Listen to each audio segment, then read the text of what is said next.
Welcome to T-SAT. ఈరోజు మనం ఆధునిక తెలంగాణలో భాగంగా ఆపరేషన్ పోలో. సో ఈ ఆపరేషన్ పోలో అనగానే మనకి భారతీయ యూనియన్లోకి హైదరాబాద్ సంస్థానం ఏ విధంగా విలీనమవుతుంది, దానికి పెట్టిన పేరే ఆపరేషన్ పోలో అంటున్నాం. సో వివిధ చరిత్రకారులు ఆనాటి సందర్భాలను బట్టి వివిధ రకాల పేర్లు అనేవి దీనికి పెట్టడం జరుగుతుంది. అంటే ఈ ఆపరేషన్ పోలో నిర్వహించే క్రమంలో ఉపయోగించిన విధానాలను బట్టి, ఉపయోగించిన కార్యక్రమాలను బట్టి, ఉపయోగించిన స్ట్రాటజీలను బట్టి దీన్ని వివిధ రకాల పేర్లతో పిలవడం జరిగింది. మరి ఇలాంటి ఈ ఆపరేషన్ పోలో ఏ నేపథ్యంలో, ఇలాంటి కారణాల నేపథ్యంలో ఇది ప్రారంభమైంది ఆ విషయాన్ని గమనిస్తే, భారతీయ యూనియన్లో హైదరాబాద్ రాజ్య విలీనం జరగడానికి చేపట్టిన చర్యనే ఆపరేషన్ పోలో అంటున్నాం. ఇక్కడ రెండు పదాలు మనం గమనించాలి. ఏంటి ఒక పదం? భారతీయ యూనియన్ అంటున్నాం. అంటే అప్పటికి కేవలం భారతీయ యూనియన్ మాత్రమే ఉంటుంది, భారతదేశం అనేది లేదు. భారతీయ యూనియన్ అంటే ఆ స్వదేశీ సంస్థానాల కలయిక ద్వారా ఏర్పడుతుంది. అక్కడ అంటే పూర్తిగా కలవలేదు. మొత్తంగా గమనిస్తే మనకి చారిత్రక ఆధారాలను బట్టి మనకు స్వాతంత్రం వచ్చే నాటికి భారతదేశంలో ఉన్న స్వదేశీ సంస్థానాలు 562, కొన్ని పుస్తకాలలో 63 అంటున్నాం. అంటే ఇంకా సింపుల్గా 560కి పైగా స్వదేశీ సంస్థానాలు ఉన్నాయి. అందులో మనకి 4 స్వదేశీ సంస్థానాలు దేశంలో కలవడానికి సిద్ధంగా లేవు. ఒక జూనాగఢ్ గమనించండి, ఒక కాశ్మీర్ గమనించండి, ఒక హైదరాబాద్ గమనించండి, సో ఒక ట్రావెన్కోర్ గమనించండి. ఇలాంటి ఈ 4 స్వదేశీ సంస్థానాలు భారతదేశంలో కలవడానికి సిద్ధంగా లేవు. అంటే అవి స్వతంత్రంగా ఉండడానికి ప్రయత్నాలు కొనసాగించాయి. అలాంటి ప్రయత్నాలలో అత్యంత బలమైన ప్రయత్నాలు చేసింది హైదరాబాద్ సంస్థానం. ఎందుకంటే అది మొదటి నుండే ఆంగ్లేయులతో సత్సంబంధాలను కలిగి ఉండడం ద్వారా సో స్వతంత్ర రాజ్యంగా కొనసాగడానికి తనైన విధానాలను అది అనుసరించడం జరిగింది. ఇక్కడ భారతీయ యూనియన్ అనే పదాన్ని మాత్రమే ఉపయోగించాలి. రెండోది గమనిస్తే హైదరాబాద్ సంస్థానం మాత్రమే ఉపయోగిస్తున్నాం. ఎందుకు హైదరాబాద్ సంస్థానం? ఇక్కడ సంస్థానము అంటే ఏంటి? రాజరిక కుటుంబానికి సంబంధించి, రాజకుటుంబానికి సంబంధించిన వ్యక్తుల చేత పరిపాలించబడే ఒక భౌగోళిక ప్రాంతాన్ని మనం ఏమంటున్నాం? సంస్థానాలు అంటున్నాం. సో మరి అలాంటి హైదరాబాద్ సంస్థానం భారతీయ యూనియన్లో కలవడానికి చేపట్టిన చర్యను మనం ఆపరేషన్ పోలో అంటున్నాం. మరి ఇది ఎప్పుడు జరిగింది గమనిస్తే 1948 సెప్టెంబర్ 13 నుండి 17 మధ్య, అంటే సోమవారం నుండి శుక్రవారం మధ్య అది కొనసాగడం జరుగుతుంది. దానికి ముందే సన్నాహకాలు ప్రారంభించబడినప్పటికీ యుద్ధ వాతావరణం అనేది మనకి 13న కొనసాగి 17 వరకు అంతం కావడం జరుగుతుంది. దీంతో 17న హైదరాబాద్ సంస్థానం భారతీయ యూనియన్లో విలీనమైనట్టుగా ప్రకటన అనేది రావడం జరుగుతుంది. సో మరి ఈ ప్రకటన ఏ విధంగా వచ్చింది, ఏ నేపథ్యంలో వచ్చింది, దీని యొక్క ప్రస్థానాన్ని మనం భావిస్తే, ఒకటి 1946లో భారత్కు త్వరలో స్వాతంత్రం ఇవ్వబడుతుంది అని బ్రిటిష్ ప్రభుత్వం నుండి ప్రకటన రావడం జరిగింది. సో క్రమంగా బ్రిటిష్ వారు అర్థం చేసుకున్నారు, దేశానికి తొందరగానే అతి త్వరలోనే స్వాతంత్రం ఇవ్వవలసి వస్తుంది, దానికి కావలసిన సన్నాహకాలు నిర్వహించడం జరుగుతుంది. మరి ఇలాంటి నేపథ్యంలోనే స్వదేశీ సంస్థానాలను ఒప్పించడం కోసం, స్వదేశీ సంస్థానాలతో నేరుగా మాట్లాడడం కోసం ఒక సమావేశాన్ని నిర్వహించడం జరుగుతుంది. మరి ఎప్పుడు నిర్వహించాడు? 1946 జూన్ నెలలో. ఎవరి అధ్యక్షతన? జవహర్లాల్ నెహ్రూ అధ్యక్షతన సంస్థానాల ప్రతినిధుల సమావేశం అనేది నిర్వహించబడింది. ప్రతి సంస్థానం తమ తరపున ప్రతినిధులను పంపడం జరుగుతుంది. అంతేకాకుండా ఈ సమావేశానికి హైదరాబాద్ సంస్థానం నుండి ప్రముఖ వ్యక్తులు వచ్చారు. ముఖ్యంగా కాంగ్రెస్కు సంబంధించి హైదరాబాద్ కాంగ్రెస్ని మనం ఏమంటున్నాం? HSC అంటున్నాం, హైదరాబాద్ స్టేట్ కాంగ్రెస్. దీనికి సభ్యులైన వ్యక్తుల్లో ఒకరు ఎవరవుతున్నారు? బూర్గుల రామకృష్ణారావు. ఇతన్నే అసలు పేరేమవుతుంది? పుల్లమరాజు రామకృష్ణారావు అవుతున్నాడు. సో పుల్లమరాజు రామకృష్ణారావు స్వామి రామానంద తీర్థ అంటున్నాం, ఖడ్గేకర్ అంటాం అసలు పేరు. సో రామానంద తీర్థలు కూడా ఈ సమావేశానికి హాజరు కావడం జరిగింది. అంతేకాకుండా తెలంగాణ అనగానే, హైదరాబాద్ అనగానే కమ్యూనిస్టు భావజాలానికి పెట్టింది పేరు. అలాంటి కమ్యూనిస్టు నుండి కూడా 2 ప్రముఖ వ్యక్తులు వస్తున్నారు. ఒకరు రావి నారాయణ రెడ్డి, 2 లక్ష్మీ నరసయ్య. ఈ ఇద్దరు కూడా ఈ సమావేశానికి హాజరు కావడం జరుగుతుంది, చర్చల్లో పాల్గొనడం జరుగుతుంది. ప్రభుత్వం కొన్ని అంశాలను వారి ముందు ప్రతిపాదిస్తుంది. సో అలాంటి సమావేశం మనకి నెహ్రూ అధ్యక్షతన నిర్వహించబడింది. ఆ తర్వాత జరిగిన సంఘటన గమనిస్తే 1947 ఫిబ్రవరి నెలలో కెమెంట్ అట్లీ అంటున్నాం, ఆనాటి బ్రిటన్ ప్రధానమంత్రి ఒక ప్రకటన జారీ చేయడం జరుగుతుంది. దాన్ని మనం చరిత్రలో ఏమంటున్నాము? అట్లీ ప్రకటన అంటున్నాము. సో ఈ అట్లీ ప్రకటన యొక్క సారాంశం ఏంటి? దేశానికి స్వాతంత్రం ఇస్తాం, కానీ ఎంతమందికి ఇస్తామో చెప్తాడు చూడండి ఇక్కడ. అంటే ఒకటి కంటే ఎక్కువ కేంద్ర ప్రభుత్వాలకి, ఒకటి కంటే ఎక్కువ కేంద్రాలకి స్వాతంత్రాలు ఇవ్వబోతున్నాం అనేది ప్రకటించబడుతుంది. అంటే క్లియర్గా అర్థమవుతుంది దేశాన్ని రెండు ముక్కలు చేస్తున్నారు అని. సో ఈ స్టేట్మెంట్ని మనము అట్లీ స్టేట్మెంట్గా పిలవడం జరుగుతుంది. ఇలాంటి క్రమంలోనే 1947 మే 7వ తేదీన సికింద్రాబాద్లోని కర్బాలా మైదాన్ అంటున్నాం, ఇది చాలా ఇంపార్టెంట్. సో ఈ కర్బాల్ మైదాన్ కేంద్రంగా సమావేశం నిర్వహించబడుతుంది. దానికి ముఖ్య అతిథిగా వస్తున్నాడు ప్రముఖ సోషలిస్ట్ నాయకుడు. ఎవరా సోషలిస్ట్ నాయకుడు? జయప్రకాష్ నారాయణ్ అంటున్నాం. ఇతడే మహబూబ్ నగర్ కేంద్రంగా 2వ దఫాలో మనకి భూదాన్ ఉద్యమాన్ని కొనసాగించడం జరుగుతుంది. అలాంటి జయప్రకాష్ నారాయణ్ ఈ సందర్భంలో ప్రకటన చేశాడు ప్రజలను ఉద్దేశించి. సో ప్రజలారా, మీరు నిర్ణయం తీసుకోండి, నిజాం ప్రభుత్వంపై ఒత్తిడి పెంచండి. ఏ విధమైన ఒత్తిడి పెంచాలి, ఎలాంటి నిర్ణయం తీసుకోవాలి, ఆ ప్రకటనలో కనబడుతుంది చూడండి. ఏంటి అక్కడి? హైదరాబాద్ సంస్థానం భారతీయ యూనియన్లో కలిసే విధంగా ప్రజలు ఒత్తిడి తేవాలి అని పిలుపునిచ్చాడు. ఎందుకంటే మీరు స్వేచ్ఛా స్వాతంత్రాలు అనుభవించాల్సిందే. దేశం మొత్తానికి స్వాతంత్రం వస్తే ఈ హైదరాబాద్ ప్రాంతానికి స్వాతంత్రం రాకపోతే మీ పరిస్థితి ఎలా? కాబట్టి మీరు ఉద్యమాల ద్వారా, నిరసనల ద్వారా, ఆందోళనల ద్వారా నిజాంపై ఒత్తిడి పెంచే ప్రయత్నం చేయండి అని నిక్కచ్చిగా చెప్పడం జరుగుతుంది. ఆ విషయం తెలుసుకున్న 7వ నిజాం ఎవరు? మీర్ ఉస్మాన్ అలీ ఖాన్ జయప్రకాష్ నారాయణ్ని హైదరాబాద్ నుండి బహిష్కరిస్తున్నట్టు ఉత్తర్వులు ప్రకటించడం జరుగుతుంది. ఒక ప్రముఖ నాయకుడు, ప్రజా సమాజం మెచ్చిన నాయకుడు జయప్రకాష్ నారాయణ్. అలాంటి జాతీయ నాయకుడిని అవమానించడం హైదరాబాద్ నాయకులకు నచ్చలేదు. ముఖ్యంగా హెచ్ఎస్సికి సంబంధించిన ప్రముఖ నాయకుడు బూర్గుల రామకృష్ణారావుకు నచ్చలేదు. సో బూర్గుల రామకృష్ణారావు ఆ బహిష్కరణ ఉత్తర్వును వ్యతిరేకిస్తూ విద్యార్థుల సమూహాలతో ఆందోళనలు చేపట్టాడు. హైదరాబాద్ కేంద్రంగా ఆందోళనలు చేపట్టి నిజాం మీద ఒత్తిడి తెచ్చే ప్రయత్నం చేయడం జరుగుతుంది. సో ఒక జాతీయ నాయకుడు ప్రజలను ఉద్దేశించి ఏమని చెప్తున్నాడు? మీకు స్వేచ్ఛా స్వాతంత్రాలు కావాలి అంటే హైదరాబాద్ సంస్థానం ఖచ్చితంగా భారతీయ యూనియన్లో కలవాలి అంటున్నారు. అన్న మాత్రాన అతన్ని బహిష్కరించడం సబబు కాదు. ఇలాంటి నేపథ్యంలోనే మనకు బూర్గుల రామకృష్ణ ఆధ్వర్యంలో మనకి ఉద్యమాలు, ఆందోళనలు అనేవి నిర్వహించబడుతున్నాయి. సో ఇలాంటి క్రమంలోనే నిజాం మరో అడుగు ముందుకేస్తున్నాడు. 1947 జూన్ అంటున్నాం. సో 1947 జూన్ 12వ తేదీన 7వ నిజాం తాను సర్వస్వతంత్రుడునని ప్రకటించుకోవడం జరుగుతుంది. అంటే క్లియర్గా నేను హైదరాబాద్ అనే సంస్థానం భారతీయ యూనియన్లో కలవటం లేదు అని నిక్కచ్చిగా చెప్పడం జరిగింది. అంటే నేను సర్వస్వతంత్రుడిని. ఎందుకు అంటే బ్రిటిష్ ప్రభుత్వం స్వాతంత్రం ఇస్తుంది అంటే నాకు కూడా స్వాతంత్రం ఇచ్చినట్టే. ఒకానొకప్పుడు బ్రిటిష్ ప్రభుత్వంతో సత్సంబంధాలు కలిగి ఉన్నాను, స్వదేశీ సంస్థానాలు మొత్తం కలిగి ఉన్నాయి. సో క్లియర్గా గమనిస్తే ఎప్పుడైతే 1857 తిరుగుబాటు జరిగిందో ఆ తిరుగుబాటు తర్వాత బ్రిటిష్ ప్రభుత్వం స్వదేశీ సంస్థానాల పట్ల వ్యూహాన్ని మార్చుకుంది. వారితో స్నేహాన్ని పెంచుకోవడం జరుగుతుంది, వారిలో మైత్రిని పెంచుకునే ప్రయత్నం చేసింది.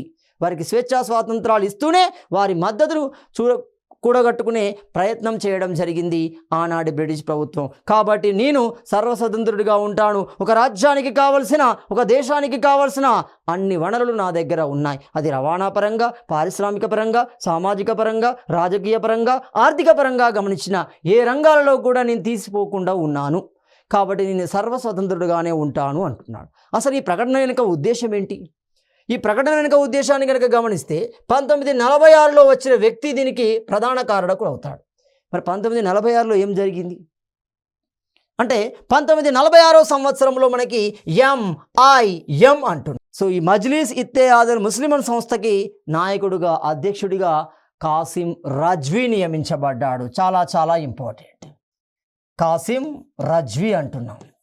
మరి ఎవరి కాసిం రజ్వీ అంటే లాతూర్ ప్రాంతానికి సంబంధించిన వ్యక్తి. లాతూర్ ప్రాంతానికి సంబంధించిన ప్రముఖ వకాలత్ అంటున్నాం. సో వకాలత్ అంటే బారిస్టర్ లేదా న్యాయవాదిగా చెప్పవచ్చు. సో ఇలాంటి వకాలత్ అయిన కాసిం రజ్వీ 1946లో MIM అధ్యక్షుడిగా ఉన్నాడు.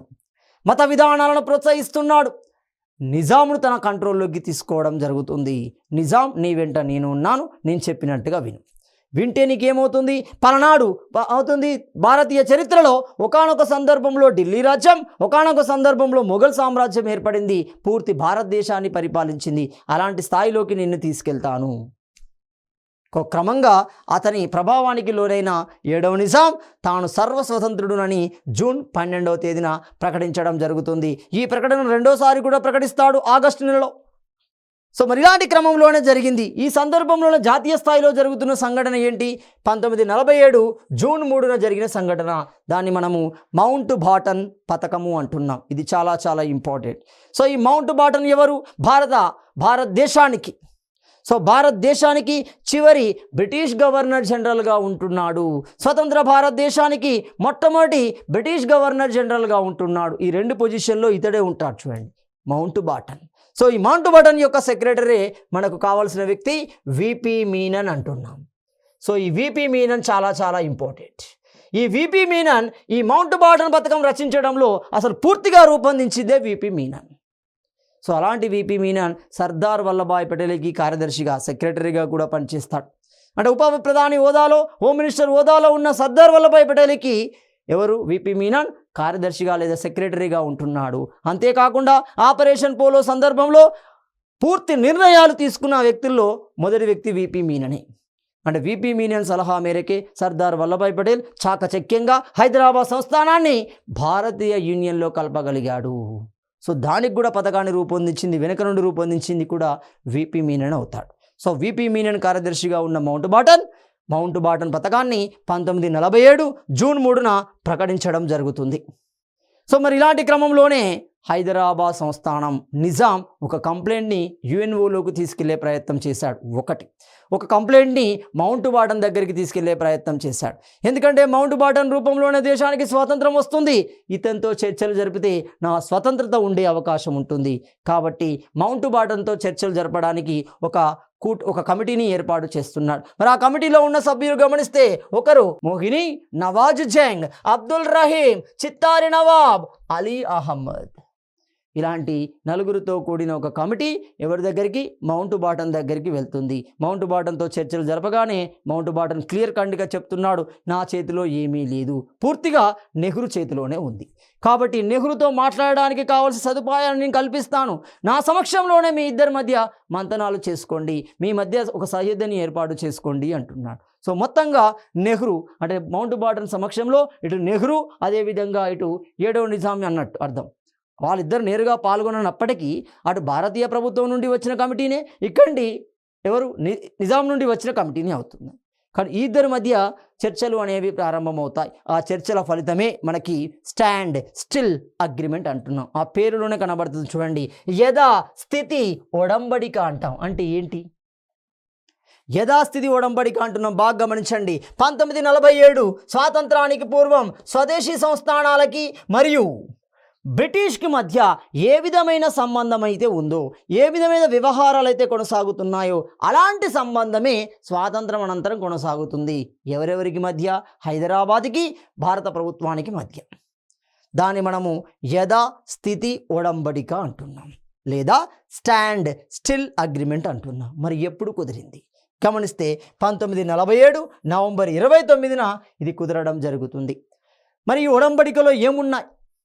ఈ ఒడంబడికలో ఉన్న అంశాలను కనుక గమనిస్తే 1947 ఆగస్టు 7వ తేదీన మనకి హైదరాబాద్ సంస్థానం ఇండియాలో కలపాలని హైదరాబాద్ స్టేట్ కాంగ్రెస్ నాయకులు ఎవరు? స్వామి రామానంద తీర్థ, బూర్గుల రామకృష్ణ వంటి నాయకులు జాయిన్ ఇండియా ఉద్యమాన్ని నిర్వహించారు. ఆ పేరులోనే కనబడుతుంది చూడండి.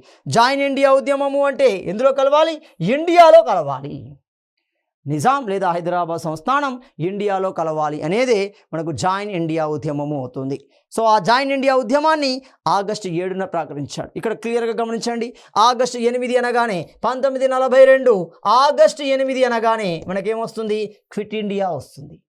సో అలాంటి క్విట్ ఇండియా ఉద్యమంలో ప్రజానికం ఏ విధమైన కార్యక్రమాలు కొనసాగించారో, ఏ విధమైన విధానాలను అనుసరించారో అలాంటి విధానాలే ఇక్కడ కనబడుతున్నాయి. సో జాయిన్ ఇండియా ఉద్యమం అనేది 2 విధాలుగా కొనసాగడం జరుగుతుంది. సో ఆ జాయిన్ ఇండియా విధానం అనేది 2 విధాలుగా ఉంటాయి. ఒక కోణాన్ని గమనిస్తే బహిర్గతంగా ఉంటుంది, 2 అంతర్గతంగా ఉండడం జరుగుతుంది.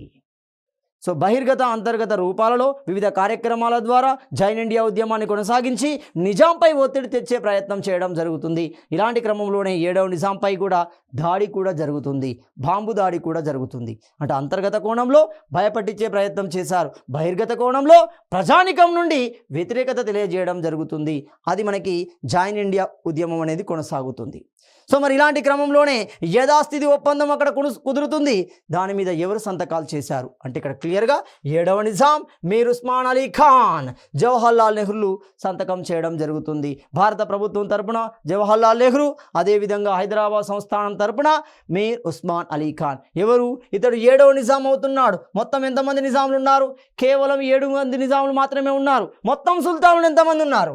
10 మంది ఉంటున్నారు. బాగా గమనించారు. అంటే నిజాం రాజ్యంలో ఉన్న మొత్తం సుల్తానులు 10 మంది అవుతున్నారు. ఆ 10 మందిలో సుల్తాన్ హోదా కలిగిన వ్యక్తులు 7 ఏమవుతుంది? నిజాం హోదా కలిగిన వ్యక్తులు 7 అవుతున్నారు. ఇందులో ఒకే కుటుంబానికి పుత్ర సంతానానికి సంబంధించిన వ్యక్తులు 9 మంది, ఏమవుతుంది? కూతురు సంతానానికి సంబంధించిన వ్యక్తి 1 ఉంటారు. బాగా గమనించారు. కాబట్టి 7వ నిజాం మీర్ ఉస్మాన్ అలీ ఖాన్, జవహర్లాల్ నెహ్రూ సంతకం చేయడం జరిగింది. సో దీని ప్రకారం హైదరాబాదులో భారత్ ఏజెంట్ నియమించబడుతున్నాడు. అంటే ఈ ఒడంబడికలోని అంశాలు అమలు చేసే విధంగా భారతదేశం తరపున ఒక వ్యక్తి హైదరాబాద్లో నియమించబడతాడు, హైదరాబాద్కు సంబంధించిన ఒక వ్యక్తి భారతదేశంలో నియమించబడడం జరుగుతుంది. వాళ్ళని మనం ఏజెంట్స్ అంటున్నాం. మరి భారత ప్రభుత్వం నియమించిన ఏజెంట్ ఎవరు? గమనిస్తే అక్కడ కేఎం మున్షి అంటున్నాం. ఇతడు చివరి కాలంలో కనబడతాడు చూడండి. సో కేఎం మున్షి అంటున్నాం. అదేవిధంగా హైదరాబాద్ తరపున నియమించబడిన వ్యక్తి నవాబ్ యార్ జంగ్ అంటున్నాం. నవాబ్ యార్ జంగ్ అనేవాడు నియమించబడడం జరిగింది. మరి ఇలాంటి ఈ యథాస్థితి ఒప్పందంలో ఉన్న అంశాలు ఏంటి? అనేక అంశాలు ఇందులో పొందుపరిచాం. 1 సంవత్సర కాలానికి ఈ ఒప్పందాన్ని ఏర్పాటు చేయడం జరిగింది. ఈ ఒప్పందంలో ఉన్న అంశాలు కనుక గమనిస్తే మొట్టమొదటి అంశం, భారత్ పాకిస్తాన్ల మధ్య యుద్ధం సంభవిస్తే ఖచ్చితంగా సంభవిస్తుంది. ఎందుకు సంభవిస్తుంది? అక్కడ కాశ్మీర్ నేపథ్యంలో సంభవించే అవకాశం ఉంటుంది. అప్పటికే పాకిస్తాన్ కాశ్మీర్ను తనలో కలుపుకోవడం కోసం తన సైన్యాన్ని ముందుకు జరుపుతూనే ఉంది. కాశ్మీర్ రాజుని ప్రోత్సహిస్తూనే ఉంది. కాశ్మీర్ ప్రజానికాన్ని మతపరమైన విభేదాలు సృష్టిస్తూనే ఉంది. కాబట్టి భవిష్యత్తులో ఖచ్చితంగా భారత్ పాకిస్తాన్ల మధ్య యుద్ధం జరుగుతుంది. అప్పుడు నువ్వేం చేయాలి? నువ్వు ఒక ముస్లిమే వర్గానికి సంబంధించిన వ్యక్తివే, నువ్వు అక్కడ సపోర్ట్ చేయకూడదు. అందుకే కండిషన్ ఆడబెట్టాడు. అందుకే భారత్ పాకిస్తాన్ల మధ్య యుద్ధమే సంభవిస్తే మీరు తటస్థంగా ఉండాలి, లేదా భారత్కి సపోర్ట్ చేయాలి, అంతే. అంటే ఇప్పుడు క్లియర్గా పాకిస్తాన్కి ఏ విధమైన మద్దతు ఇవ్వకూడదు. అది అంతర్గతంగా కానీ, బహిర్గతంగా కానీ, మతపరంగా కానీ ఏ రకంగా మద్దతు ఇవ్వకూడదు అనేది మొదటి అంశంలో ప్రస్తావించబడింది. రెండో అంశాన్ని కనుక గమనిస్తే సంవత్సర కాలం లోపు అంటున్నాం. అంటే 1948 నవంబర్ నాటికి ఏం చేయాలి? హైదరాబాద్ ప్రజానికానికి స్వేచ్ఛ స్వాతంత్రాలను కల్పించాలి. ఎలాంటివి? అదేవిధంగా చూడండి, ప్రజాప్రభుత్వాన్ని ఏర్పాటు చేయాలి అంటున్నాడు. పీపుల్స్ గవర్నమెంట్, ప్రజల చేత ప్రజల కోసం ప్రజలే ఏర్పాటు చేసుకున్న ప్రభుత్వం ఉండాలి. అంటే ఇండైరెక్ట్గా నీ రాజరికం రద్దవుతుంది అన్నాడు. డైరెక్ట్గానే చెప్పాడు, నీ రాజరికం లేదా మోనార్కీ అనేది రద్దు చేయాలి, ప్రజాప్రభుత్వాన్ని ఏర్పాటు చేయాలి అంటున్నాడు. 2 మూడోది గమనిస్తే అరెస్టు చేయబడిన హైదరాబాద్ స్టేట్ కాంగ్రెస్ నాయకులు ఇతర కార్యకర్తలని విడుదల చేయాలి అంటున్నాడు. అంటే ఉద్యమ కాలంలో గమనిస్తే అంటే 1946-47 తర్వాత ఉద్యమాలు అనేవి ఉధృతంగా కొనసాగాయి, ఆందోళనలు అనేవి ఉధృతంగా కొనసాగుతున్నాయి. నిజాం మీద ఒత్తిడి పెంచే ప్రయత్నం జరుగుతుంది.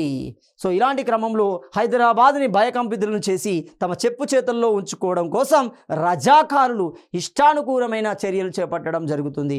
ఇలాంటి సందర్భంలో అనేక మంది మరణిస్తున్నారు. ఒక షోయబుల్లా ఖాన్ గమనిస్తే ఎవరింటి ముందు బూరుగుల రామకృష్ణారావు గుహ ముందు అతని 2 కాళ్ళు చేతులు నరికివేయడం జరుగుతుంది. ఒక బైరాన్పల్లి నరమేధాన్ని గమనించండి.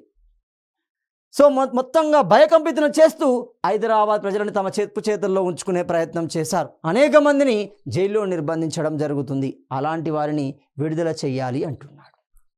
3 నాలుగోది గమనిస్తే హైదరాబాద్ ప్రజలకు తక్షణమే వాక్, సభ, స్వేచ్ఛా స్వాతంత్రాలను కల్పించాలి. అంటే మాట్లాడకుండా రిస్ట్రిక్షన్స్ ఇచ్చాడు. అంటే నిజాంకు వ్యతిరేకంగా ఎవరైనా మాట్లాడినా, సమూహపరచబడిన సమావేశం నిర్వహించినా, కుట్రలు చేసిన ఆ వర్గాలను గుర్తించి జైల్లో నిర్బంధిస్తున్నారు. అంటే సింపుల్గా ఒక రౌలత్ చట్టాన్ని పోలిన చట్టం పరిస్థితి అనేది హైదరాబాద్లో కొనసాగుతుంది. కాబట్టి ప్రజలకి అన్ని రకాల హక్కులని, అంటే భారతీయ ప్రజలకి ఏ విధంగానైతే ఉందో, భారతీయ సమాజంలో ప్రజలు ఏ విధంగానైతే స్వేచ్ఛ స్వాతంత్రాలను అనుభవిస్తున్నారో అలాంటి పరిస్థితులే హైదరాబాద్లో ఏర్పాటు చేయాలి అంటున్నాడు. అదేవిధంగా 5వ అంశాన్ని గమనిస్తే భారతీయ కరెన్సీ హైదరాబాద్ రాష్ట్రంలో చెల్లుబాటు అవుతుంది అంటున్నాడు. అంటే ఇప్పుడు క్లియర్గా అర్థమవుతుంది, అంటే ఆర్థిక కార్యకలాపాల దృష్ట్యా, భారతీయ పరిపాలన దృష్ట్యా హైదరాబాద్ ప్రత్యేక కరెన్సీని కలిగి ఉంది. మరి ఎలాంటి కరెన్సీని కలిగి ఉంది గమనిస్తే ఇక్కడ మనకి 1857 తిరుగుబాటు తర్వాత బ్రిటిష్ వారు ఇచ్చిన మద్దతు వల్ల ఆనాటి సాలార్ జంగ్, మీర్ తురాబ్ అలీ ఖాన్ అంటాం. మొదటి సాలార్ జంగ్ మరొక పేరే మీర్ తురాబ్ అలీ ఖాన్. మొత్తం ఎంతమంది సాలార్ జంగ్లు? 3 సాలార్ జంగ్లు ఉంటారు చూడండి. సో మనకి మీర్ తురాబ్ అలీ ఖాన్, మీర్ యూసఫ్ అలీ ఖాన్, మీర్ లాయక్ అలీ ఖాన్ అంటున్నాం. ఇక్కడ ఫస్ట్ తురాబ్, తర్వాత లాయక్, తర్వాత యూసఫ్ అలీ ఖాన్ అవుతున్నాడు. సాలార్ జంగ్ మ్యూజియం నిర్మించింది 3వ సాలార్ జంగే అవుతున్నాడు. ఇక్కడ గమనిస్తే ఈ 1857 తిరుగుబాటు తర్వాత మీర్ తురాబ్ అలీ ఖాన్ లేదా మొదటి సాలార్ జంగ్ బ్రిటిష్ వారి యొక్క మద్దతు తీసుకున్నాడు. తద్వారా తీసుకొచ్చిన నాణమే హోలీ సిక్కా అవుతుంది. ఏంటి హోలీ, ఏంటి సిక్కా? ఈ పాయింట్ ఇంపార్టెంట్ చూడండి. హోలీ అంటే పవిత్రమైనది అని అర్థం, సిక్కా అంటే నాణము అని అర్థం. సో ఇలాంటి హోలీ సిక్కా నాణాన్ని ప్రవేశపెట్టడం జరుగుతుంది. సో ఇలాంటి హోలీ సిక్కా కాలక్రమంలో ఏమవుతుంది, ఉస్మాన్ సిక్కా అనే నూతన నాణ్యం కూడా వచ్చింది. 7వ నిజాం కాలంలో అతని పేరు మీద ఉస్మాన్ సిక్కా అంటున్నాం. సో ఇలాంటి నాణాలు అనేవి హైదరాబాద్కి ప్రత్యేక నాణాలుగా ఉన్నాయి. సో ఇక్కడ నుండి ఏమవుతుంది, భారతీయ నాణ్యమైన కూడా ఇక్కడ అనుసరించబడుతుంది. అంటే చూడండి, ట్విస్ట్ చూడండి, అక్కడ భారతీయ కరెన్సీ హైదరాబాద్ సంస్థానంలో అమలు చేయబడుతుంది అంటే వ్యాపారస్తులు వ్యాపార నిమిత్తం హైదరాబాద్లో స్థిరపడవచ్చు. తద్వారా జాతీయ భావజాలాలు పంచబడతాయి ఇద్దరి మధ్య. సో క్లియర్గా భారతీయ కరెన్సీ హైదరాబాద్ రాష్ట్రంలో చెల్లుబాటు అవుతుంది అంటున్నాడు. అదేవిధంగా 6వ అంశాన్ని గమనిస్తే హైదరాబాద్కు చెందిన విదేశీ వ్యవహారాలు అంటున్నాం, ఎక్స్టర్నల్ అఫైర్స్, రక్షణ అంటున్నాము, కమ్యూనికేషన్ అంటున్నాం. ఇవన్నీ భారత్ ఆధీనంలో ఉంటాయి. అంటే వీటి మీద ఎలాంటి అధికారాలు హైదరాబాద్ సంస్థానానికి ఇవ్వరు. ఎందుకు ఇవ్వరు? భవిష్యత్తు ఆలోచించే చూశాడు చూడండి. ఆ కాసిం రజ్వీ గురించి తెలుసు, 7వ నిజాం గురించి తెలుసు, కాబట్టి అతని యొక్క ఆర్థిక స్తోమత, అతనికి ఉన్న సత్సంబంధాల విషయాలు భారత ప్రభుత్వానికి తెలుసు, ముఖ్యంగా నెహ్రూకు తెలుసు. కాబట్టి స్ట్రాటజిక్గానే ఈ 3 విషయాలను తమ చేతుల్లోకి తీసుకున్నారు. అంటే నా పర్మిషన్ లేకుండా, భారత ప్రభుత్వ పర్మిషన్ లేకుండా ఎవరిని కలవకూడదు, ఎవరితో మంతనాలు చేయకూడదు. ఎవరితో చేస్తారు? అయితే పాకిస్తాన్తో చేస్తారు, లేదా భారతదేశానికి వ్యతిరేకులతో చేసే అవకాశం ఉంటుంది. అలా చేసినాడు కూడా చూడండి. సో క్లియర్ గమనిస్తే ఆ 3టిని తన చేతిలో ఉంచుకోవడం జరుగుతుంది. అంటే మొత్తంగా రిస్ట్రిక్షన్ పెట్టే ప్రయత్నం చేశాడు. అదేవిధంగా 7వ విషయాన్ని గమనిస్తే భారతీయ బ్యాంకులు, ఇన్సూరెన్స్ కంపెనీలను నిజాం రాజ్యంలో ఏర్పాటు చేసుకోవచ్చు. తద్వారా ఆర్థిక కార్యకలాపాలు అనేవి కొనసాగుతాయి. ఏమన్నాడు అంతకుముందే, భారతీయ కరెన్సీ హైదరాబాద్ సంస్థానంలో అమలు చేయవచ్చు అన్నాడు. మరి దానికి సంబంధించిన లావాదేవీలు జరగాలి, వ్యాపార వాణిజ్యాలు కొనసాగాలి, సత్సంబంధాలు ఏర్పడాలి, క్రమంగా జనాభా అటు ఇటుగా మారాలి. అంటే గ్రామాలలో వ్యక్తులు పట్టణాలకు వెళ్ళినట్టుగానే భారతీయ సమాజంలో ఉన్న వ్యక్తులు హైదరాబాద్ సమాజంలోకి, హైదరాబాద్ సమాజంలో ఉన్న వ్యక్తులు భారత సమాజంలోకి రావాలి. అప్పుడే ఆ ట్రాన్స్ఫార్మేషన్ అనేది జరుగుతుంది. సో క్లియర్గా దానికోసం బ్యాంకులు, ఇన్సూరెన్స్ కంపెనీలను కూడా నిజాం రాజ్యంలో ఏర్పాటు చేసుకోవచ్చు అంటున్నాడు.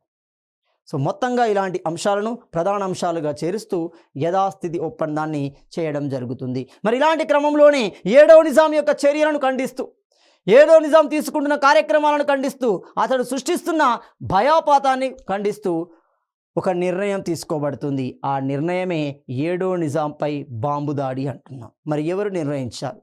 అందుకే క్లియర్గా చూసాం, జాయిన్ ఇండియా ఉద్యమ సందర్భంలోనే బహిర్గతంగా, అంతర్గతంగా అంటున్నాం. ఆ అంతర్గత విషయాలలో ఇదే జరుగుతుంది చూడండి. 7వ నిజాంని చంపడానికి ప్రయత్నం చేశారు.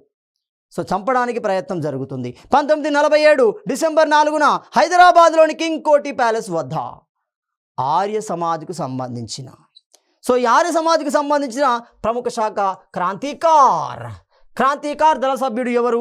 నారాయణరావు పవార్ అంటున్నాం. బాంబు దాడి చేయడానికి ప్రయత్నించాడు, విఫలం చెందాడు. చంపడానికే నిర్ణయం తీసుకున్నాడు. వీడు చనిపోతే తప్ప హైదరాబాద్ రాజ్యం భారతీయ యూనియన్లో కలవలేదు. హైదరాబాద్ ప్రజలకి స్వేచ్ఛ స్వాతంత్రాలు అనేవి రావు.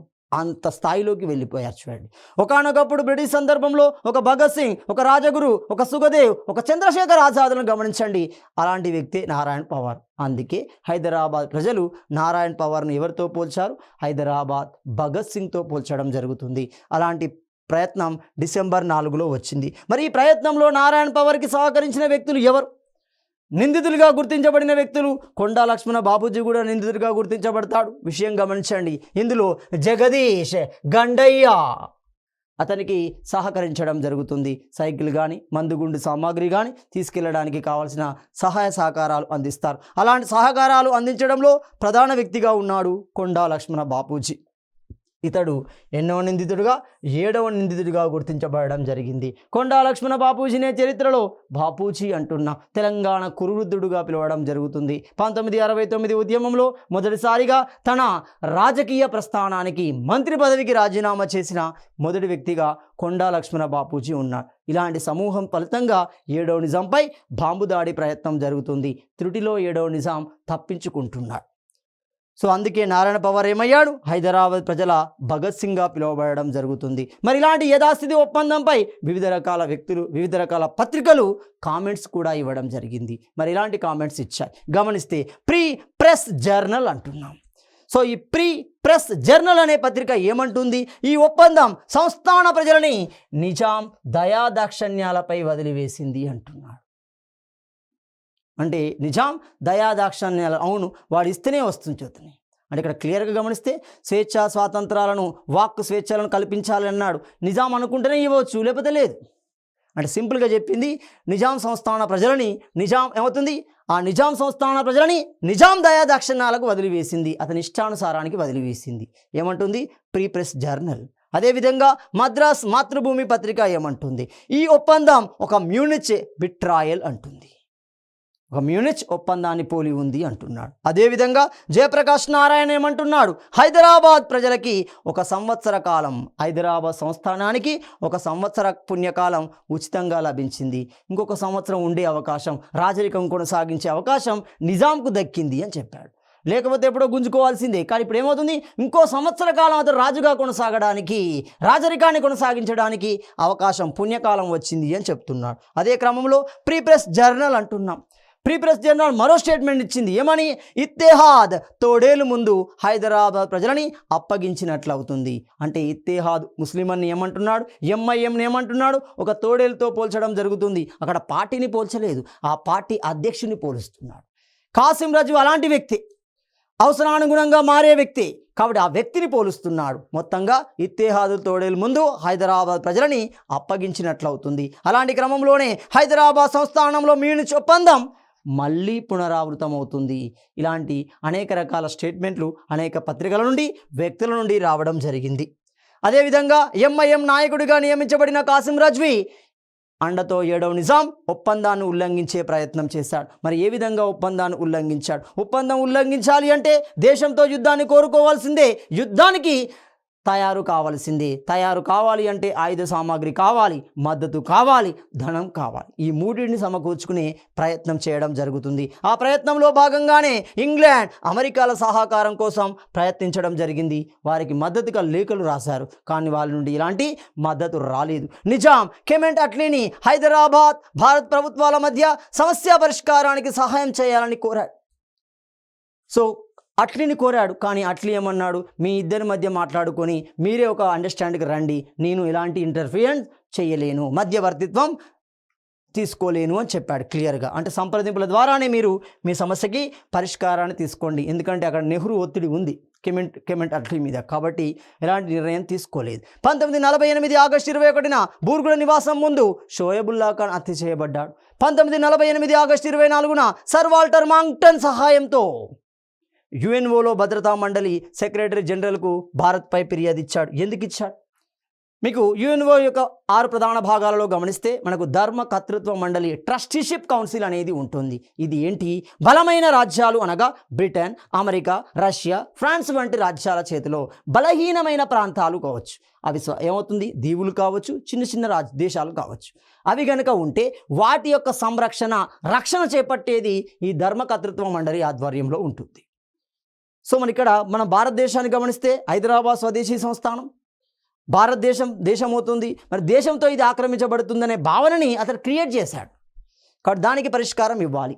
సో ఇలాంటి క్రమంలోనే అహ్మద్ సయ్యద్ అల్ అల్డ్రూస్ అంటున్నాం, సర్వసేనాధిపతి అవుతాడు. ఇతడు ఇంగ్లాండ్కి వెళ్ళి ఆయుధాల ఒప్పందాన్ని చేసుకోవడం జరిగింది. మందుగుండును సమీకరించడం కోసం మాజీ బ్రిటిష్ సైనిక అధికారి అయిన టీటీ మూర్తో ఒప్పందం చేసుకున్నాడు. నిజాం తన రాజ్యంలో సాధారణ విక్రయాలలో సైతం భారత రూపాయిపై దాని యొక్క వినియోగంపై పరిమితులు విధించింది. హైదరాబాద్ నిజాం భారత సెక్యూరిటీల నుండి 20 కోట్ల రూపాయలని ఎలాంటి అనుమతి లేకుండా పాకిస్తాన్కి ఇవ్వడం జరుగుతుంది. అంటే పాకిస్తాన్ మద్దతు కూడా తీసుకుంది.